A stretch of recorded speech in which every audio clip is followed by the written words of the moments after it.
바울은 6년 만에 이제 2차 전도 여행지였던 마게도냐 지역을 돌았습니다. 빌립보와 데살로니가와 또 베레와와 그리고 고린도까지 돌면서 제자들을 격려한 후 이제 다시 아시아 지역인 드로아 지역까지 왔습니다. 드로아는요, 이제 지도에 보시는 것처럼 에베소 북쪽 지역에 위치한 지역입니다. 아마 기억나시는 분도 계시겠지만 사도 바울이 이제 2차 전도 여행 때 저 왼편에 있는 이제 빌립보 그 마게도냐 지역을 가기 전에 이 바울 일행이 그 유럽 지역으로 마게도냐 지역으로 가기로 한 결정적인 이유가 무엇이었습니까? 바로 바울에게 마게도냐 사람의 환상을 보고 우리는 도로 오라는 그 환상 때문에 이제 바울 일행이 저 마게도냐 지역을 밟게 된 거 아니겠습니까? 바로 그 환상을 보았던 지역이 저 드로아입니다. 이 지역에는 이미 바울을 통해 예수님을 믿는 제자들이 있었습니다. 그래서 바울 일행은 이 드로아에서 약 7일간 머물게 됩니다.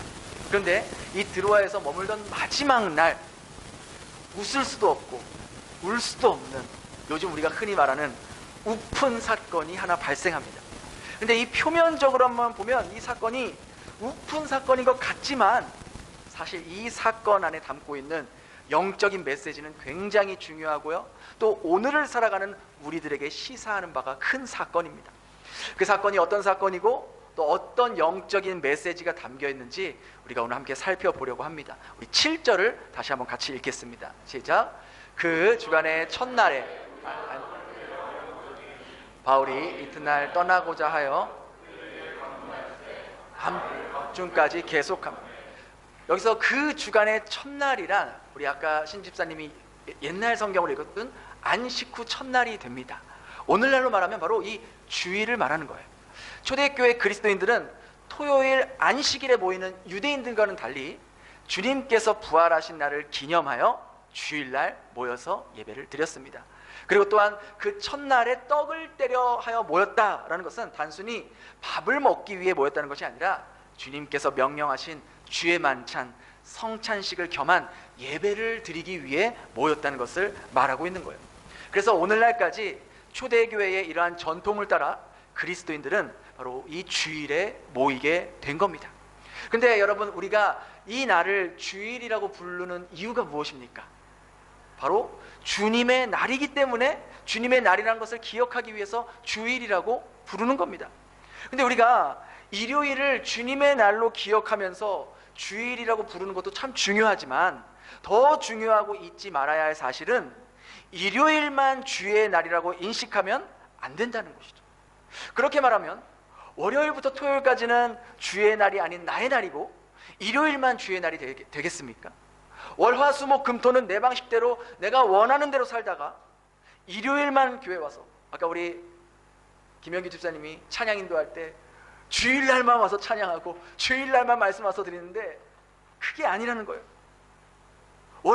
월화수목금토일 모든 날이 주의 날이 되어야 되고 주님의 날이 되어야 되고 주일이 되어야 한다는 거예요. 바로 그 사람이 진정 예수 그리스도의 제자라고 말할 수 있겠죠. 그래서 우리에겐 일요일만 주일이 아니라 월화수목금토일 모든 날이 주님의 날, 모든 날이 주일이 되어야 한다는 거예요. 매일매일 주님의 날로 주일로 여기며 사는 사람만이 주님이 보내신 일터와 가정에서 주님을 주인으로 모시며 참된 그리스도인의 제자로 살아갈 수가 있다는 것이죠. 우리 베델교회 성도님들은요, 일요일만 주일이 아닌 바로 월화수목금토일 매일매일을 주의 날로 주일로 여기며 살아갈 수 있는 진정한 그리스도인이 되기를 소망합니다. 그렇게 바울 일행은요, 드로아에 있는 제자들과 함께 예배를 드리기 위해 모였어요. 근데 7절 중반에 보니까 바울이 그 다음날 드로아를 떠나려고 했다는 것이죠. 이들에겐 오늘이 드로아에서 마지막 밤이 되었다는 거예요. 그러다 보니까요, 바울이요, 이 드로아에 있는 제자들에게 하고 싶은 말이 많았던 거예요. 이제 헤어지면 또 언제 볼지 모르기 때문에 더더욱 전해주고 싶은 말이 많았던 거예요. 우리말로 번역된 이 강론할세 말이 자정까지 이어졌다는 것은, 이 말이라는 것은 바로 주님의 말씀을 뜻하는 로고스로 번역이 되어 있고요, 밤중까지라는 단어는 바로 자정 12시를 뜻하는 거예요. 그러니까 바울이 주님의 말씀을 전하다 보니까 밤 12시까지 전해지게 된 거예요. 얼마나 드로아에 있는 제자들에게 주님의 말씀을 가르치고 또 자신이 겪었던 수많은 위기 상황들, 어려운 상황들, 또 그때마다 성령께서 어떻게 도와주셨는지, 어떻게 역사하셨는지를 하나하나 빠짐없이 전해주고 싶은 그 바울의 간절한 그 마음이 여기에서 엿보인다는 거예요. 그렇게 전하다 보니 밤 12시가 훌쩍 지나버린 거예요. 우리 계속해서 8절 같이 읽겠습니다. 시작. 우리가 모인 윗다락방에 불을, 바울과 제자들은요, 아마도 제자들 중 한 사람의 집이었던 그 3층 다락에 함께 모여 있었습니다. 다락이라고 해서 우리나라 옛날 집 구조, 그런 다락방 구조를 생각하면 안 돼요.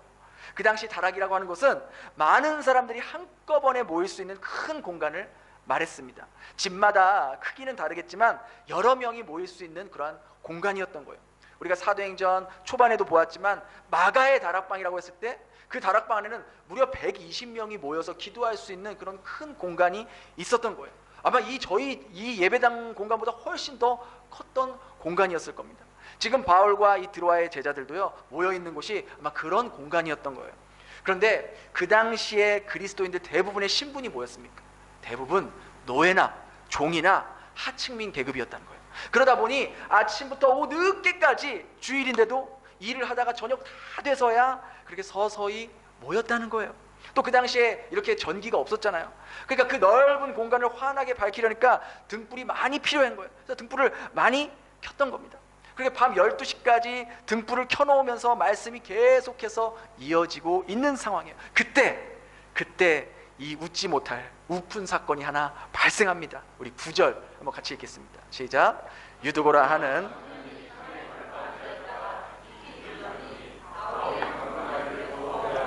졸음을 이기지 못하여 3층에서 떨어져거늘 일으켜보니 죽었는지라. 그 다락방에 유두고라는 청년이 있었어요. 근데 이 유두고라는 이름은 사실 그 당시 노예나 하층민 계급 사람들에게 흔히 붙였던 이름이에요. 그러니까 우리나라식으로 말하면 돌쇠 같은 의미예요. 돌쇠야, 그런 의미였던 거예요. 그러니까 이 말은 이 유두고 역시 노예였다는 것을 우리가 알 수 있어요. 근데 이 유두고가 창문에 아마 이렇게 걸터 앉은 거예요. 아마 이렇게 앉았겠죠? 유두고가 이게 창문에 걸터 앉은 거예요. 그러니까 3층에 이제 등불을 많이 켜니까 얼마나 그 공기가 탁했겠어요. 그죠? 거기다가 유두고는요, 주일날도 아침부터 저녁 늦게까지 고된 일을 하다가 온 거예요. 그러니까 환기도 제대로 안 되고 사람은 많이 모여있으니까 인열이 발생되고 그나마 이제 공기가 잘 통하는 이제 창가 쪽에 걸터 앉아 있었던 거예요. 근데 바울의 설교가 길어지다 보니까 이 고단한 몸으로 이 유두고의 눈이 천근만근 되는 거예요. 그래서 막 졸지 않으려고 막 허벅지도 찔러보고 막 살도 꼬집어보고 하는데 이 쏟아지는 졸음을 그만 이기지 못해서 꾸벅꾸벅 졸다가 이제 뒤로 나자빠져. 그래서 그 3층 높이에서 떨어져서 그냥 다치면 그래서 어떻게 하겠는데 죽어버린 거예요.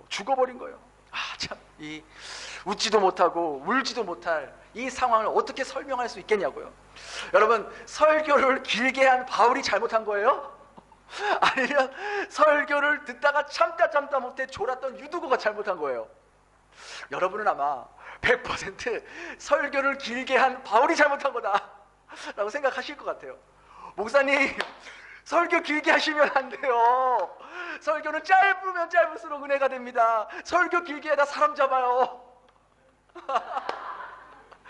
요즘같이 참 이렇게 우리가 1분 1초에 참 사실 우리가 예민하게 반응하는 이 현대사회에 살다 보니까 예배 시간도 딱 정해서 그 시간 안에 모든 것을 맞춰야 하는 것이 때로는 저는 안타까워요.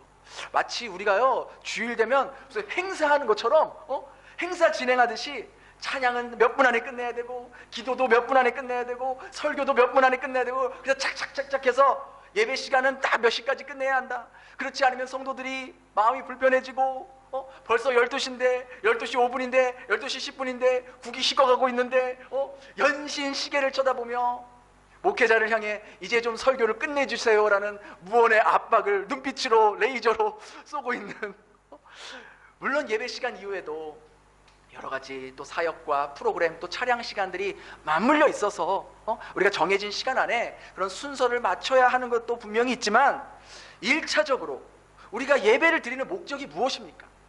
예배를 드리는 목적은 우리 어떤 행사나 프로그램이 아니라 거룩하신 하나님 앞에 드려지는 제사이기 때문에 너무 많은 것들을 우리에게 인간 측면에 맞추려고 하는 모습이 과연 하나님께서 기뻐하시는 예배의 모습이 될 수 있을까?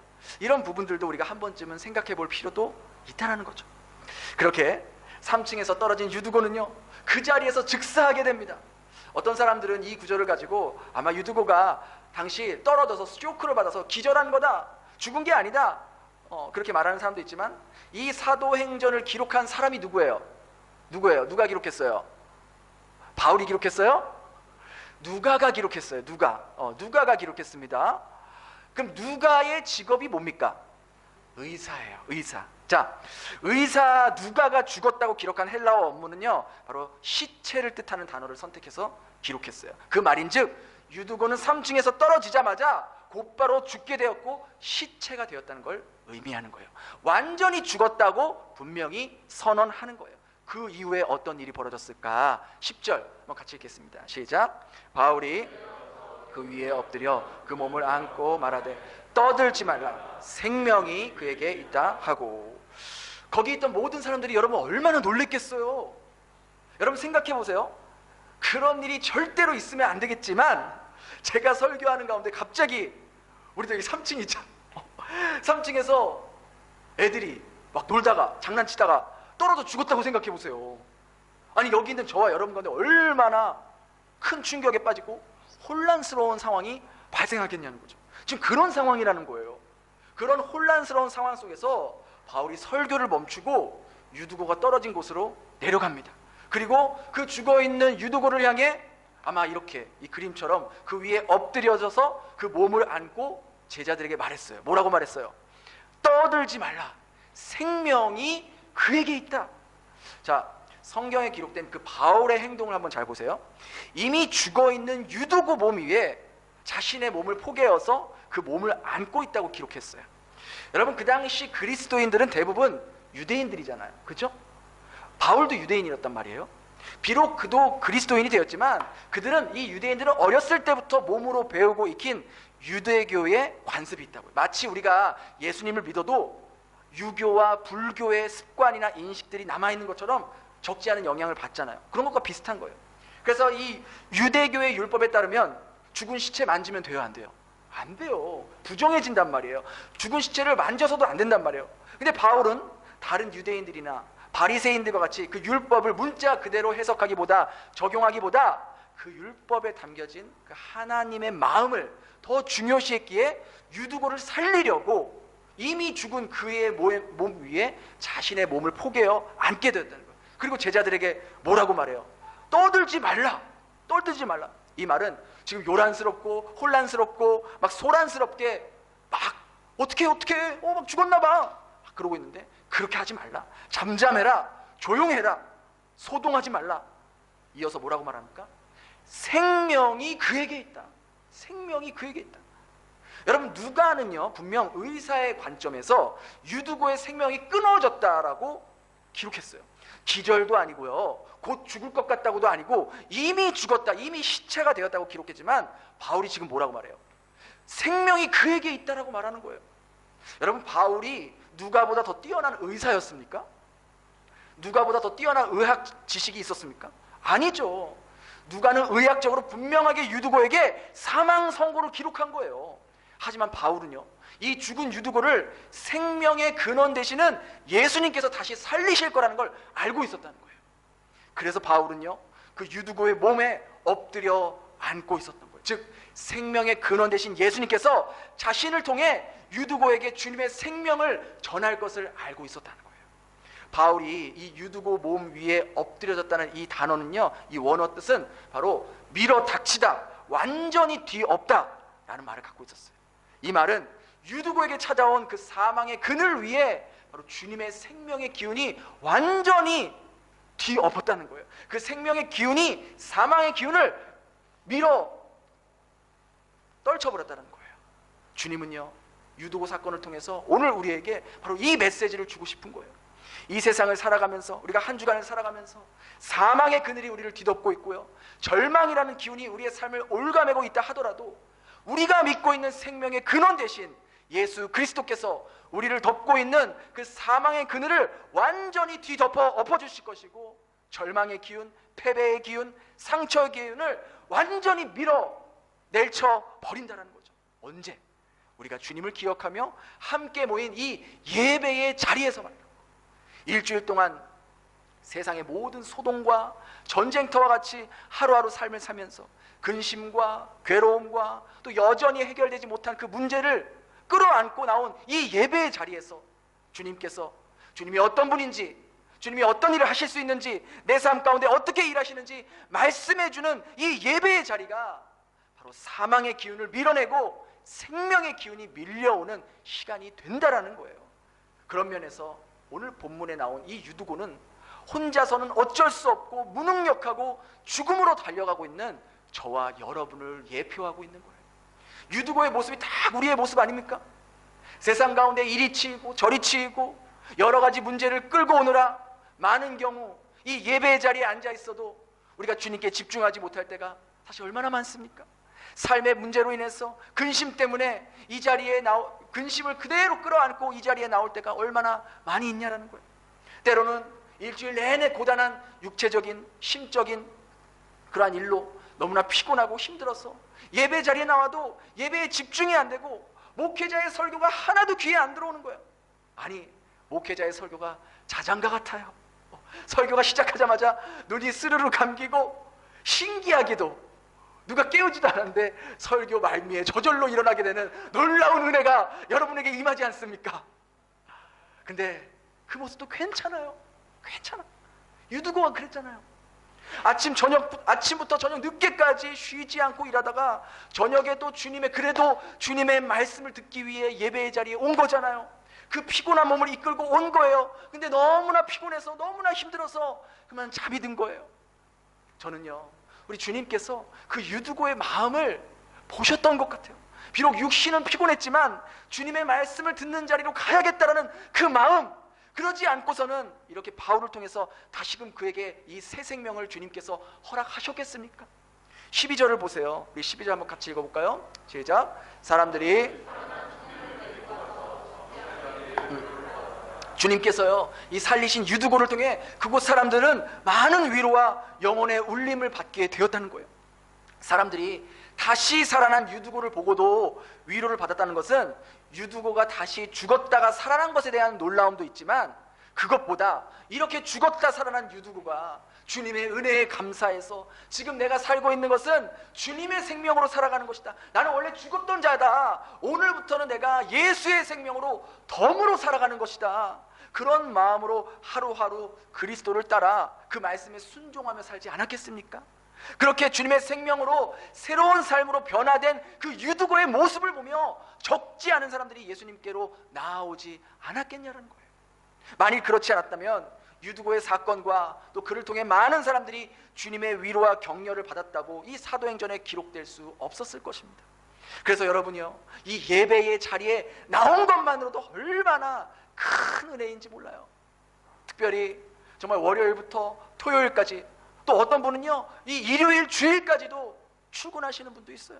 그렇게 아침부터 밤 늦게까지 수고하고 땀 흘려 일하면서 또 많은 사람들과의 관계 속에서 수많은 갈등과 고민하다가 주일날 이렇게 예배당에 와서 예배드리는 우리 남자 성도님들, 우리 남편들, 우리 아빠들, 또 우리 여성 직장인들, 정말 너무너무 대단하고 정말 감사해요. 이분들에게는 솔직히 이 주일이, 이 일요일이 유일한 휴일이에요. 유일하게 육신의 쉼을 가질 수 있는 시간이라고요. 유일하게 늦잠 자고 정말 여유를 부리면서 보낼 수 있는 단 하루라고요. 근데 이분들은요, 그 유일한 그 하루를 자신의 휴일에 아침부터 일찍 와서 예배 준비를 위해서 찬양 연습도 하고 교사로도 섬기고 보이지 않게 이런저런 모습으로 교회와 성도들을 위해 수고해주고 있다는 거예요.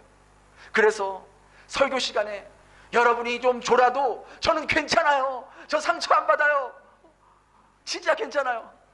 솔직히 제가 여기 앞에 서면요, 여러분들의 표정과 여러분들의 미세한 모습까지 다 보입니다. 제가 안 보고 싶은데 그게 다 보여요. 누가 집중하고 있고 누가 졸고 있고 누가 딴짓하고 있는지 다 보여요. 근데 괜찮아요. 얼마나 피곤하셨을까요? 일주일 동안 얼마나 고단하셨을까. 그런데도 주의 날을 기억하여서 예배드린 날을 기억해서 이 예배의 자리를 지키려는 그 마음을 주님께서 보신다고요. 그 마음. 그래서 졸더라도 교회 와서 졸자. 졸더라도 딴 데 가서 졸지 말고 교회 와서 졸자. 괜찮아요. 그러다가 어느 한순간 주님의 은혜가 그 사람에게 임하면 놀랍게 바뀌는 거예요. 변화되는 거예요. 부끄러운 고백이지만 저 역시도 신앙생활을 이제 시작했을 때 초기에는요, 정말 솔직히 목사님 말씀 귀에 하나도 안 들어왔어요. 무슨 말을 하고 계신지 말은 하고 있고 듣고는 듣는데 기억에 하나도 안 나는 거예요. 여러분도 그렇죠? 이렇게 설교를 듣는데 집에 가면 무슨 말씀 하셨는지 하나도 기억이 안 나는 분들 있어요, 없어요? 있다고요. 괜찮아요. 하나도 안 나는 거예요. 근데 저도 그냥 예배 시간이 찬양하는 시간이 좋고, 또 성가대 이렇게 찬양 듣는 시간이 좋고, 또 그때 제가 청년 때였거든요. 그러니까 교회에서 청년 왔다고 하니까 막 우리 집사님들이 뭐 아유 젊은 청년 왔냐고 반찬도 챙겨주시고 이래저래 챙겨주시는 그게 너무 좋은 거예요. 그래서 그렇게 예배 자리에 참석한 거예요. 그러다가 제가 언제 정신 차렸냐면요, 아마 한 17년 전일 거예요. 우리 품위영 베델교회가 이제 막 개척했을 때 그때 새벽 예배가 있었거든요. 근데 제가 그때 청년이었고 그때 뭐 믿음도 없었는데 이상하게 새벽 예배를 그렇게 참석하고 싶은 마음이 들었던 거예요. 그래서 그렇게 며칠 잘 참석을 했어요. 근데 하루는 베트남에서 저와 함께 이제 공부하면서 친하게 지냈던 그런 친구가 완전히 한국으로 이제 귀국을 하게 된 거예요. 그래서 마지막 날, 오늘 유두고가 이제 이 바울이 이 드로아에서 마지막 밤을 보냈던 것처럼 저는 그 마지막 밤을 우리 지금 믿고 있는 주님이 아닌 세상의 주님과 송별 파티를 하고 있었어요. 그렇게 저녁 일찍부터 만나서 술 마시고 놀고 그러다 보니까요, 새벽 4시까지 술을 마시고 있는 거예요. 근데 그날따라 희한하게 그날도 그렇게 술을 마셨는데도 제 마음에 새벽 시간이 되니까 어디 가고 싶은 거예요. 새벽 예배를 가고 싶은 거예요. 그런 마음이 드는 거예요.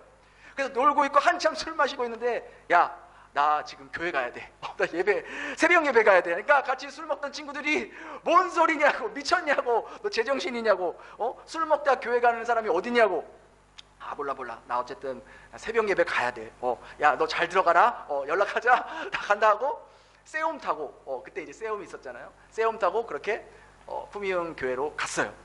그렇게 새벽 예배 참석했는데 제가 좀 일찍 왔던 것 같아요. 그래서 저밖에 없더라고요. 그래서 막 입에서는 막 술 냄새 팍팍 나고, 막 그 전날 저녁부터 뭐 술을 마셨으니 뭐 정신이 뭐 좀 해롱해롱했겠어요. 막 해롱해롱했죠. 그래서 막 어떻게든 버텨보려고 예배 시간에 막 이렇게 길을 쓰는데 찬송할 때까지는 괜찮았어요.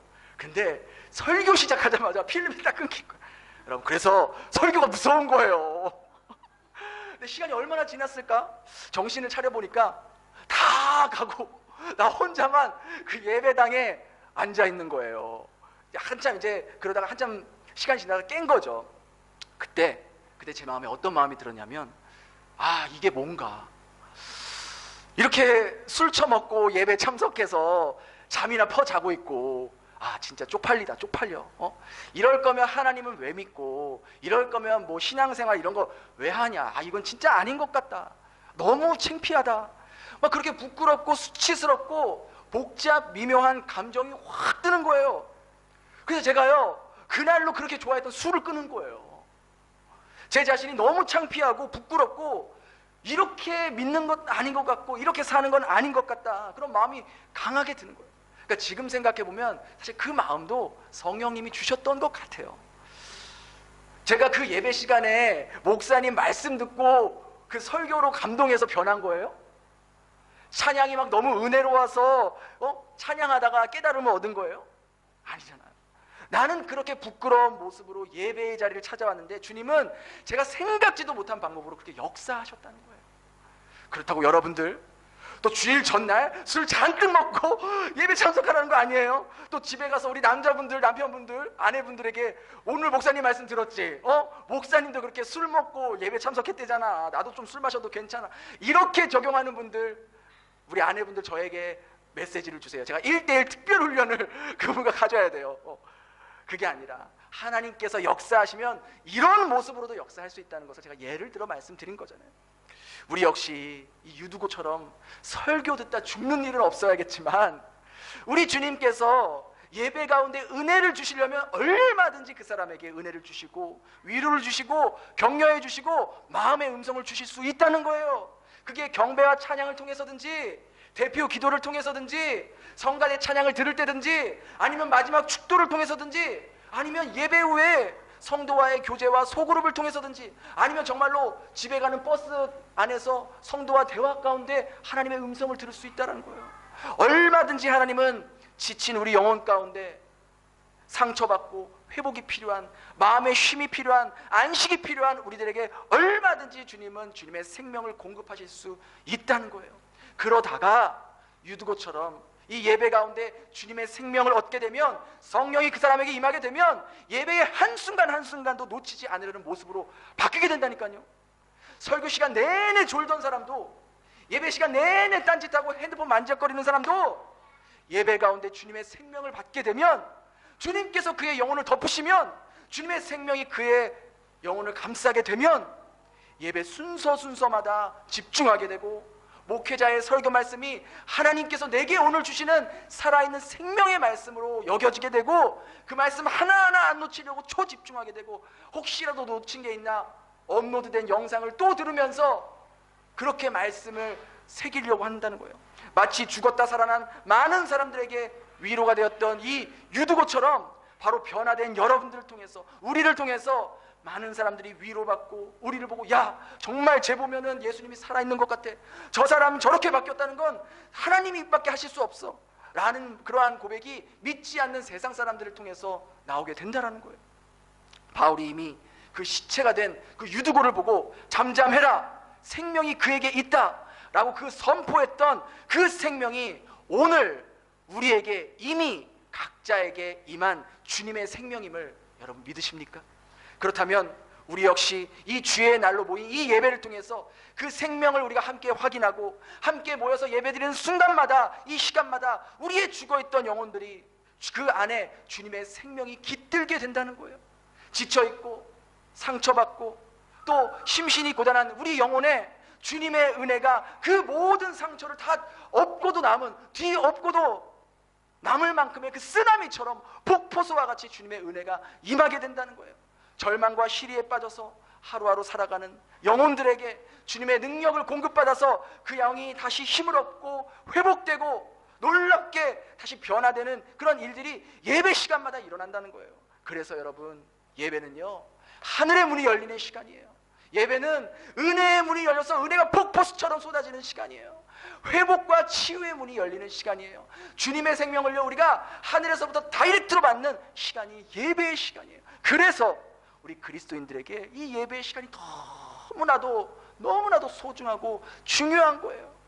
바울을 통해서 주님의 생명을 힘입어 다시 살아난 그 유두고와 같이 죄로 인해서, 사망으로 인해서 죽었다가 주님의 생명으로 다시 살아난 여러분들을 보고 많은 사람들이 격려를 받고 용기를 얻고 희망을 얻게 될 거예요.